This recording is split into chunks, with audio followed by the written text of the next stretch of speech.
Amen.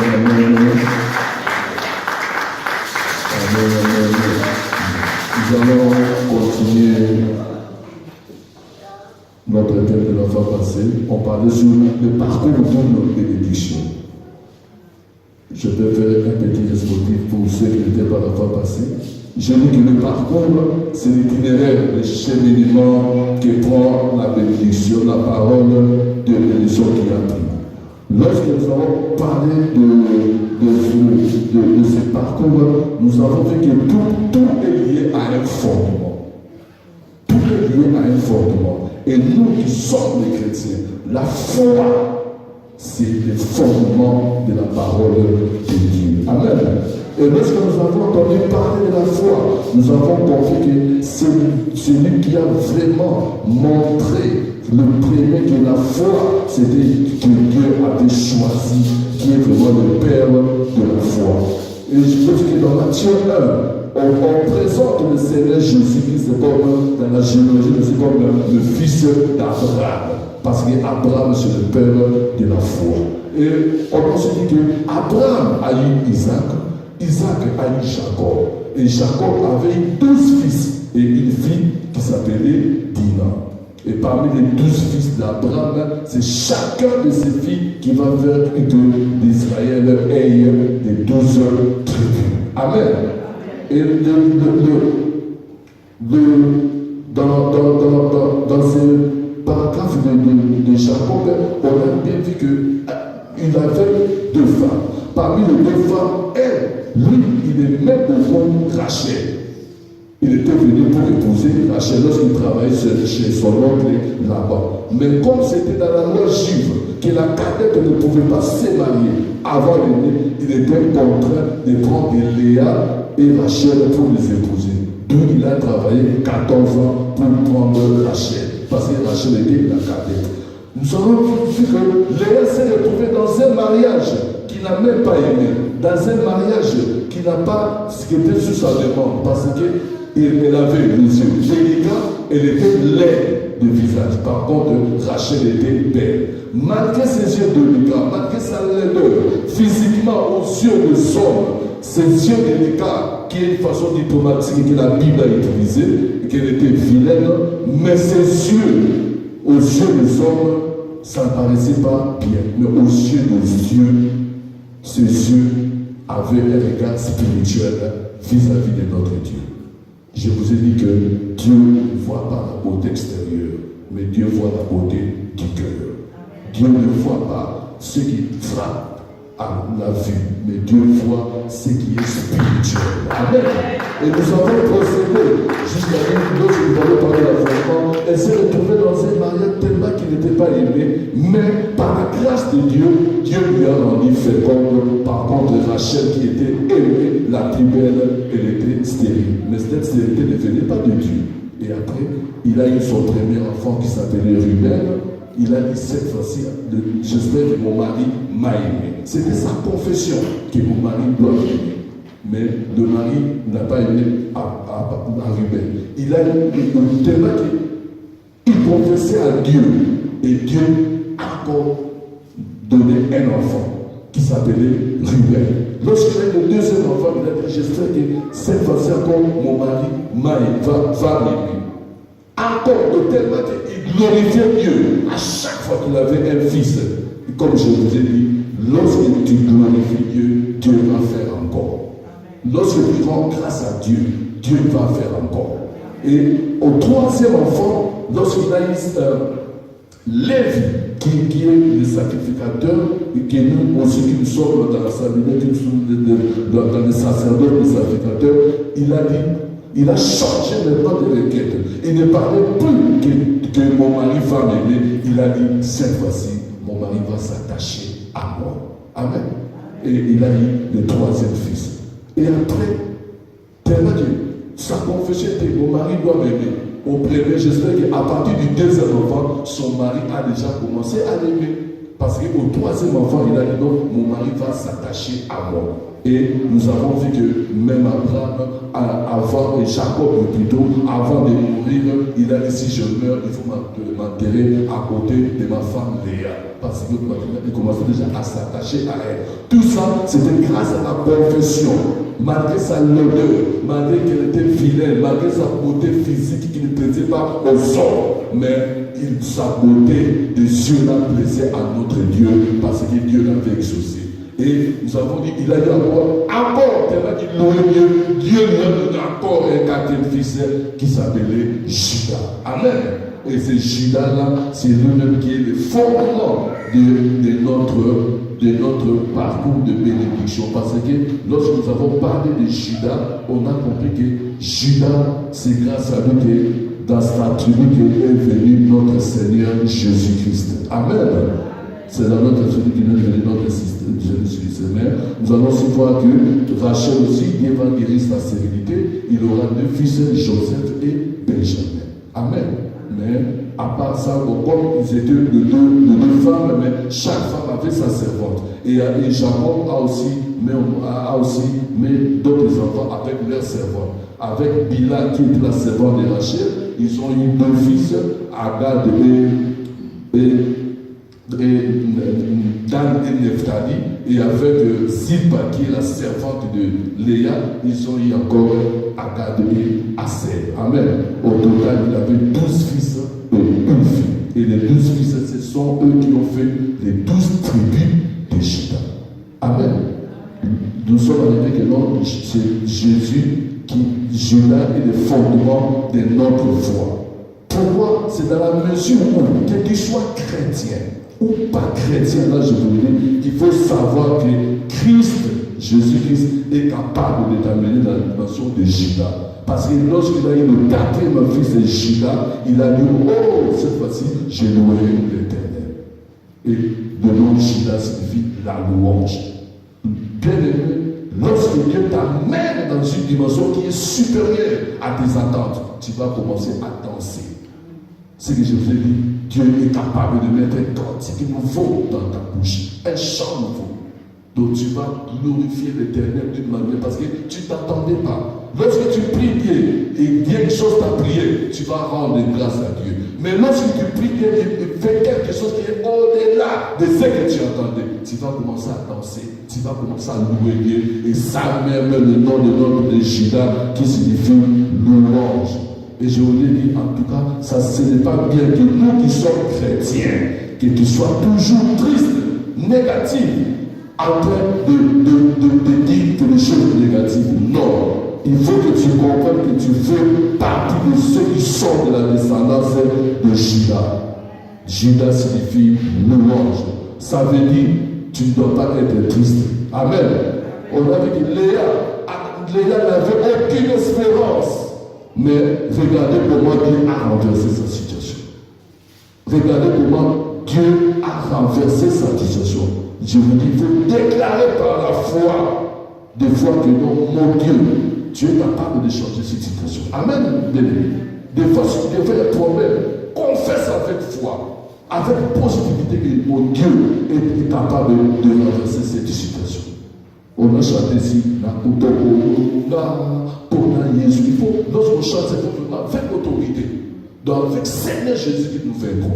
Avec le Seigneur Jésus qui nous aurons toujours la victoire. Amen. Et nous avons dit que ce n'est pas en rien que la Bible appelle Jésus le lion de la tribu de Juda. Parce que c'est dans Juda se trouve la victoire. Amen. C'est dans Juda que se trouve la louange. C'est dans Juda qu'on trouve la résurrection. Donc, Juda est sorti de qui? De Léa. Il est sorti de Léa, une femme qui était méprisée, qui était détestée dans son foyer, qui était aux yeux des gens, elle paraissait laide. Donc il était délaissé. Mais Juda est sorti de Léa. Je vais vous dire, bien-aimé, ne vois pas ton apparence physique. Ne vois pas comment est-ce que tu es. Parce que Dieu voit le cœur. Dieu ne voit pas la beauté physique. Dieu n'est pas frappé par ce qui frappe à l'œil. Ça, c'est nous les hommes qui voyons ça. Mais Dieu est frappé par ce qui frappe à l'esprit. Amen. Et nous allons voir que la Bible nous dit Raison pour laquelle Dieu choisit les choses folles pour confondre les sages. Amen. Dieu prend les choses folles pour confondre les sages. Parce que tu vas te voir comme si c'est toi. Ou bien, il n'y a pas d'autre personne que toi. Tu te vois beau, tu te vois belle, tu vois que c'est comme ça. Non, non, non. Dieu c'est un Dieu qui prend, comme on dit, de la poussière pour t'élever. Il te fait asseoir au milieu de grands. Amen. Bien aimé, je te dis, la personne que tu regardes la personne qui dit, ah, celle-ci ne vaut rien, celle-là ne vaut rien. Et c'est justement, je vais vous dire que c'est pour cette personne que Dieu a choisi. La personne que toi tu vois incapable, c'est cette personne-là que Dieu choisit. C'est cette personne-là que Dieu a choisi. Je vais dire aujourd'hui que non, Dieu t'a choisi. Amen. Ma soeur, mon frère, Dieu t'a choisi. Mais ce n'est pas un hasard que tu sois là. Ce n'est pas un hasard que tu sois né. Non, c'est dans la volonté de Dieu. Il t'a choisi pour que tu sois là. Juge pas comme les hommes te jugent. Amen. Mais je sais que j'ai mis en toi ce qu'il a dit. Parce que ma fille a été méprisée, rejetée, détestée. Son mari ne l'aimait pas. Mais avec sa parole, avec la confession, elle a changé sa situation. Son mari a commencé à l'aimer. Ensuite, son mari s'est attaché à elle. Et en point que, je vous ai dit, le jour de sa mort, il a dit, on va m'enterrer à côté de Léa. Ça veut dire, par la foi, tu vas changer toutes les situations. Judas veut dire changer la situation. Amen. À tel point que tu danses. Si tu es descendant de la tribu de Judas, comme tu es là, alors tu es invincible. Tu marches dans la victoire. Tu dis à haute voix, je suis invincible. Je suis invincible. Voilà, c'est ça le nom de la tribu de Judas. Il faut que tu comprennes aujourd'hui, bien aimé, que tu descends de la tribu de Judas et tu es condamné à la joie. Tu es condamné à la joie. Le chrétien, c'est quelqu'un qui est condamné à la joie. Quand le moment de tristesse arrive, Dieu veut que tu danses. Amen. Même s'il y a un problème négatif que tu vois que ça ne va pas, bien aimé, louez l'Éternel.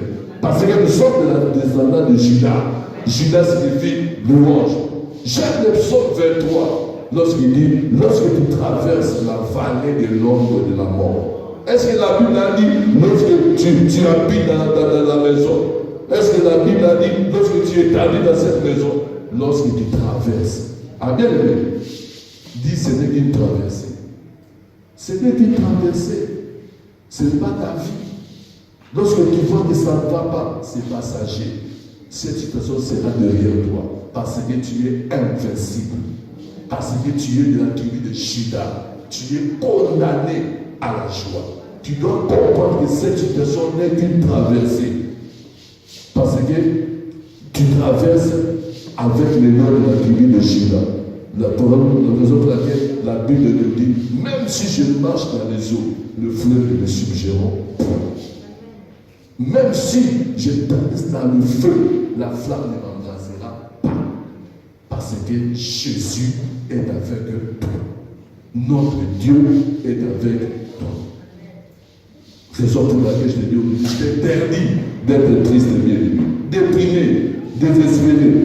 Si tu sais que tu es descendu de Judas, tous ceux qui sont descendus de Judas ont obtenu la victoire.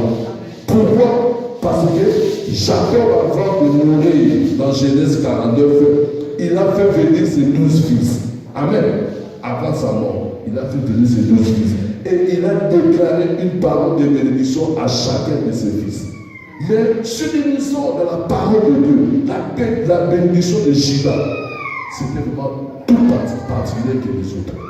Amen. C'était vraiment particulier que les autres. Donc, il y a des choses que tu peux parler, tu peux prononcer, mais ça sera en action. Parce que c'est ce que nous confessons, c'est ce que nous parlons, c'est ce qui peut arriver.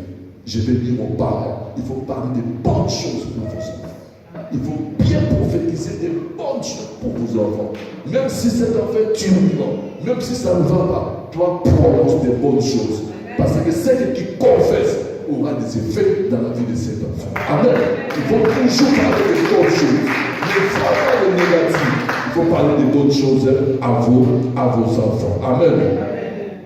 J'aimerais qu'on lit dans ces versets de 49, la bénédiction de Judas. Vous allez voir, prenez nos Bibles dans Genèse 49.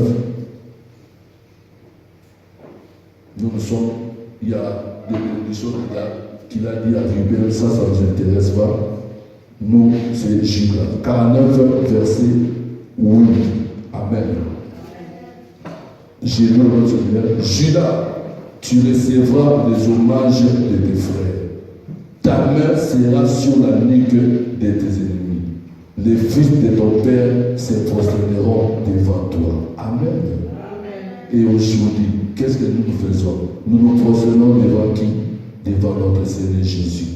Donc Jacob, lorsqu'il bénissait Judas, il voyait dans Judas notre Seigneur Jésus-Christ.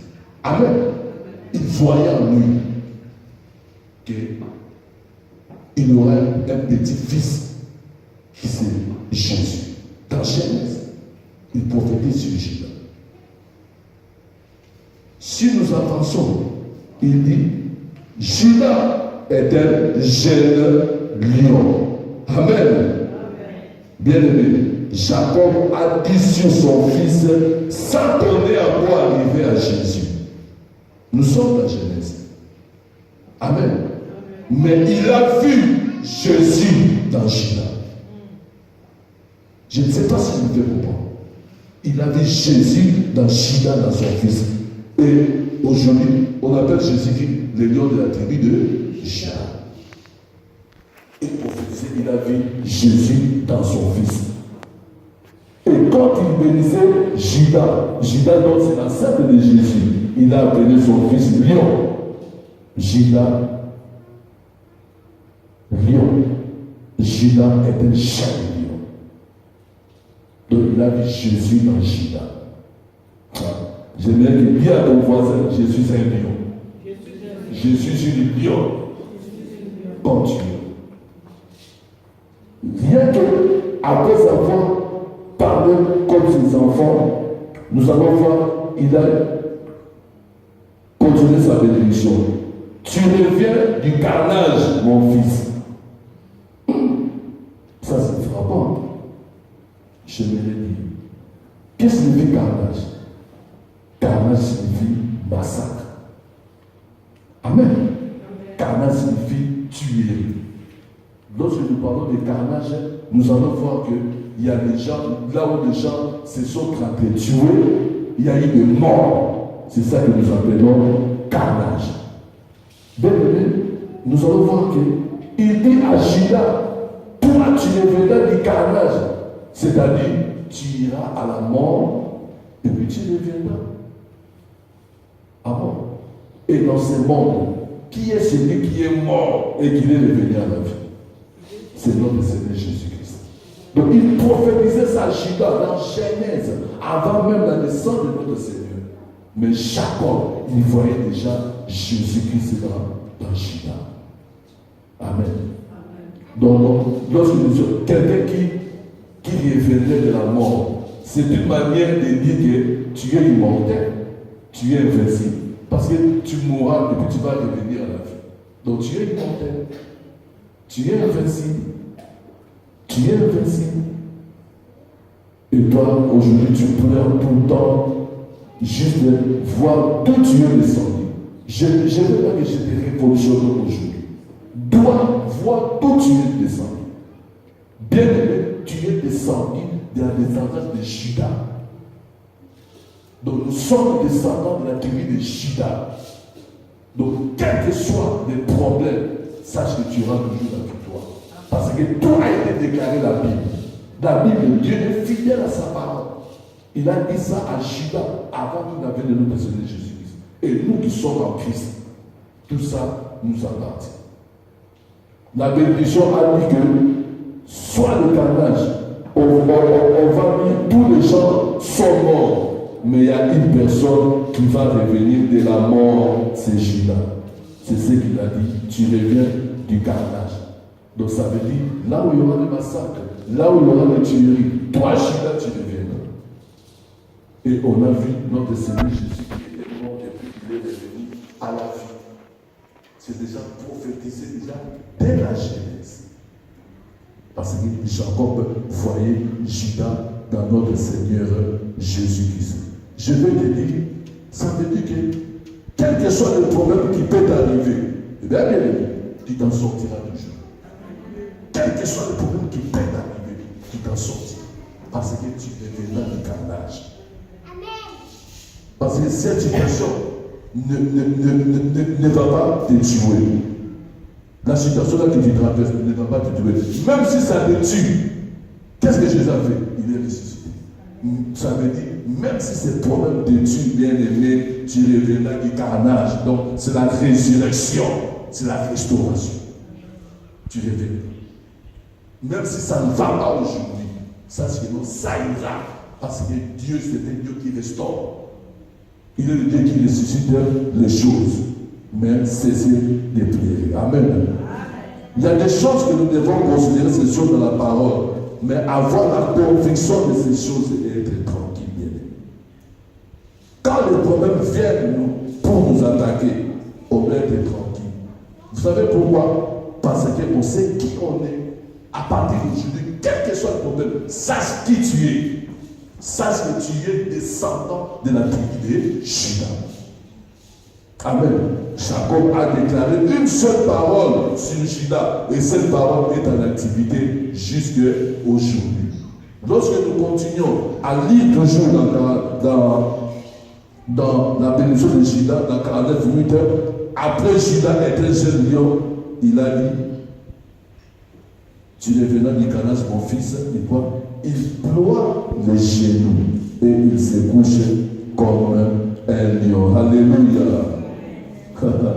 C'est bien, il ploie les genoux. Bien aimé, je vais vous poser une question. Ploie les genoux, c'est comme si c'est procédé. Comment prient les chrétiens aujourd'hui? Nous prions à genoux. Donc, lorsque Jacob disait ça à Judas, il a vu en Judas l'église. Amen. Il a vu en Judas Jésus. Parce que les lions ploient aussi les genoux. Les lions ploient les genoux. Et nous, les chrétiens, d'habitude, lorsque nous prions, nous ployons nos genoux. On prie au commandement et au fourrant. C'est ça, ploie les genoux. Et déjà, Jacob, il a vu Jésus-Christ dans Judas. Et il a prophétisé, il a béni sur ça, comme un jour, il ploie les genoux. Donc, il a vu l'église. L'église aujourd'hui, lorsque nous prions, nous ployons nos genoux. Amen. Et après, il a dit, le sceptre ne s'éloignera point de Judas. Amen. Le sceptre, c'est un bâton. C'est un bâton de commandement qui montre un symbole de la puissance qu'on donne au roi, au reine. Amen. C'est ça qu'on appelle des sceptres. C'est un bâton qu'on donne au roi et au reine. Donc, il a vu que son fils sortira un roi. Donc, il a vu dans son fils qu'il sortira un roi. Et qui est ce roi? C'est Jésus-Christ de Nazareth. Le roi, acclamons Jésus, le roi, le Shiloh. Le Shiloh, il a vu le roi. Et là aujourd'hui, ni les bâtons souverains dans tes épées jusqu'à ce que vienne le Shiloh. Waouh! Dans Genèse. Et qui est le Shiloh? C'est notre Seigneur Jésus-Christ. C'est ça la bénédiction que Jacob a déclarée à Judas. Un jeune lion, donc il y aura dans sa descendance un roi qui sortira. Et lorsqu'on continue, on connaît que non, il a même dit dans Judas, les genoux, les cerfs ne se lèveront pas jusqu'à ce que vienne le Shiloh et que le peuple lui obéisse. Amen. Nous allons dire que non, Judas est un jeune lion, il y aura quelqu'un dans sa descendance qui deviendra roi et que les peuples lui obéiront. Judas ploie les genoux comme un lion. Judas sortira du carnage. Quand vous prenez une bénédiction, verset Jacob, tout ce que Jacob a dit ici, sur le voyez, il avait prêché l'évangile sur Judas. Il a parlé de Jésus-Christ de chez nous. Il a parlé de sa mort et de sa résurrection. Amen. Dans Judas, il a prêché l'évangile sur Judas. Avant même que le Shiloh, notre Seigneur Jésus-Christ, vienne sur la terre. Et moi, je veux aujourd'hui que tu saches, tu n'es pas descendu d'un autre fils ou d'une autre tribu, à part la tribu de Judas. Donc dans Judas se trouve la joie, dans Judas se trouve la louange, dans Judas se trouve le miracle de la résurrection. Et lorsque nous allons pouvoir vraiment de Judas, lorsque nous prenons nos Bibles dans le livre de 1 Chronique 4, prenons nos Bibles dans 1 Chronique 4 pour voir les effets de la tribu de Judas qui est atteinte jusqu'aujourd'hui. Nous allons dans le livre de 4, nous allons trouver à partir du verset 9 un homme qui s'appelait Jabet. Jabet qui signifie souffrance. Sa mère lui tellement Jabet était eu dans la souffrance parce qu'il était né dans la souffrance. Raison pour laquelle sa mère s'appelait souffrance. Jabet, qui signifie souffrance. Mais vous allez voir, quand Jabet grandissait, il expérimentait toujours les souffrances. Parce que c'était ça son nom, qui signifie souffrance. Tout temps de souffrance. Et la Bible nous dit que quand Jabet, je lis au nom de notre Seigneur, Jabet était plus considéré que ses frères. Sa mère lui donna le nom de Jabet en disant c'est parce que je l'ai enfanté avec douleur. Jabet invoqua le Dieu d'Israël en disant si tu m'es béni et que tu étends mes limites, si la main est avec moi, si tu me préserves du malheur, en sorte que je ne sois pas dans la souffrance, et Dieu accorda ce qu'il avait demandé. Amen. Jabet plutôt, il a dit que mon nom c'est souffrance. Ma mère m'a donné ce nom souffrance parce qu'il m'a mis dans la souffrance. Lorsqu'il grandissait, il voyait toujours la souffrance. Mais lorsqu'il a eu connaissance, il a compris. Et la réponse de ce verset, de cet esprit m'avait inspiré, c'était dans 1 Chronique 1, dès le début du paragraphe. On a écrit fils de Judas. Amen. Lorsqu'il a compris Jabet, qu'il était dans la descendance de Judas, il a maintenant invoqué Dieu. Pourquoi moi je dois être dans la souffrance? Il a exposé son problème à Dieu et la réponse est claire. Et Dieu accorda ce qu'il avait demandé. C'est comme toi, comme tu es là. Tu as un problème, tu vois que ça ne force pas. Tu as une maladie qui ne va pas. Bien-aimé, prends cette requête. Recommande. Dieu est obligé de t'aider parce que tu es dans la descendance de Judas. Recommande ton sort à l'Éternel. Mets à lui ta confiance. Parle-lui. Bien-aimé, Dieu exaucera ta prière. Et Dieu va t'accorder ce que tu vas demander. Amen. Bien-aimé, tout ce qu'on a dit sur ta vie, qui est un blocage, dans le nom puissant de Jésus, nous l'enlèvons aujourd'hui dans le nom de notre Seigneur Jésus.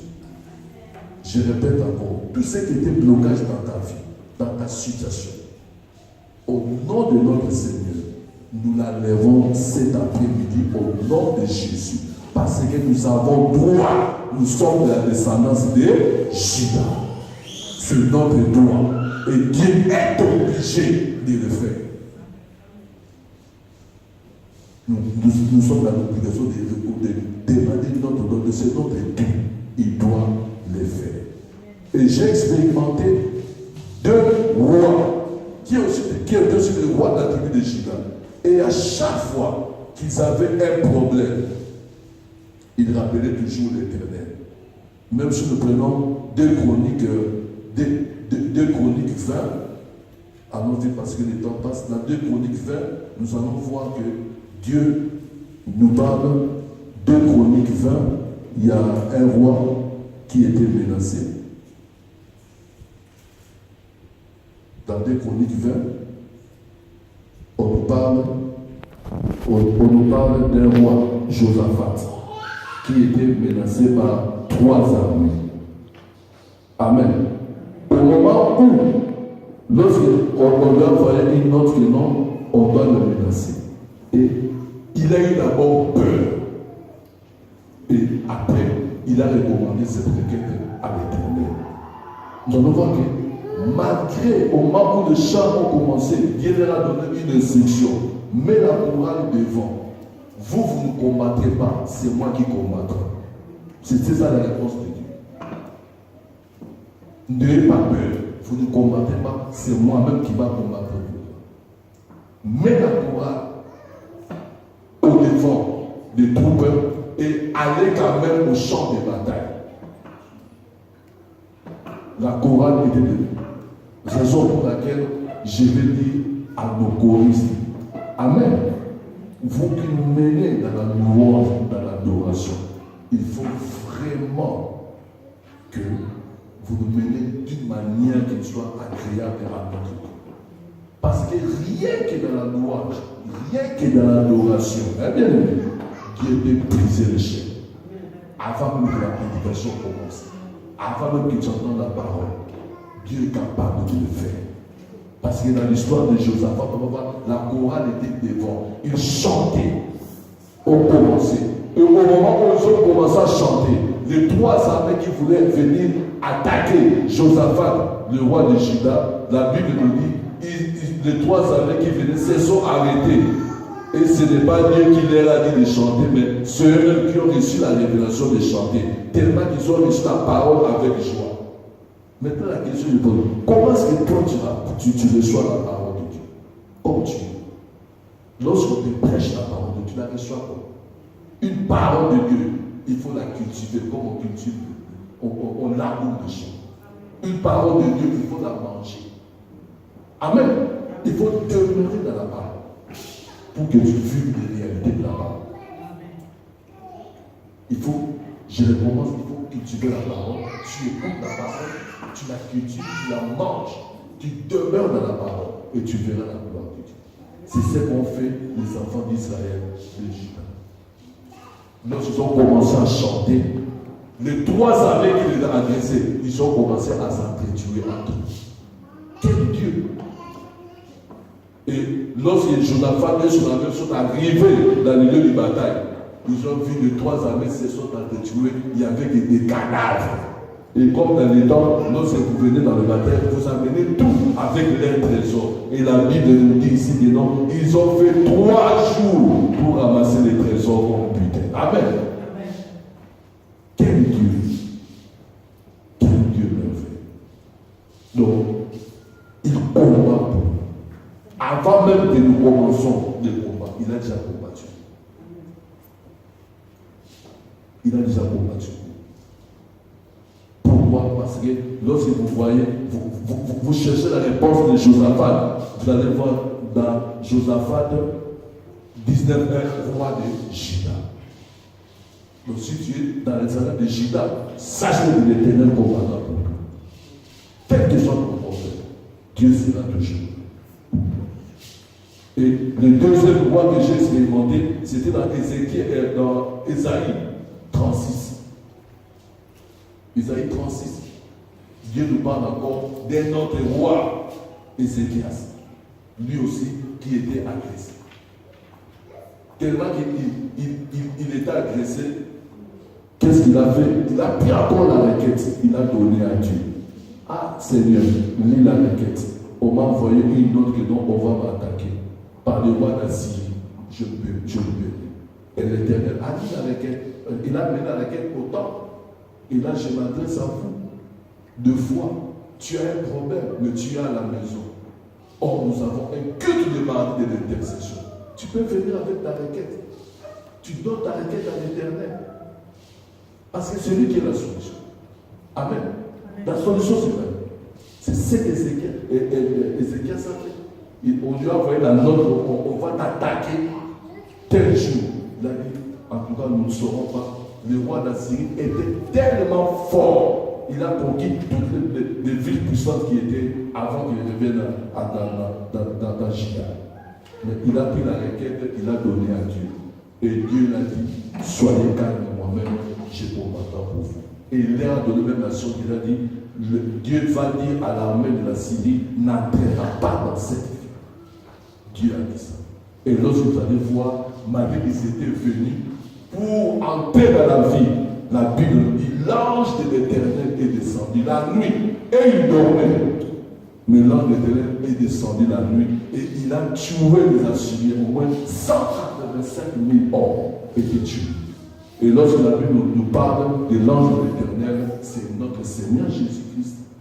C'est notre Dieu. Amen. Donc, bien aimé, des fois, lorsque tu dors, je n'ai que te dire que non, dans ma maison, dans ma situation, l'Éternel ne n'entrera pas. L'Éternel ne n'entrera pas. Dans ma maladie, j'aurai toujours la victoire. Dans tout ce que j'entreprendrai, moi j'aurai toujours la victoire. Parce que c'est notre droit. Nous sommes issus de la tribu de Juda. C'est simplement le parcours de bénédiction. Nous ne sommes pas descendus de notre tribu. Nous sommes descendus de la tribu de Juda.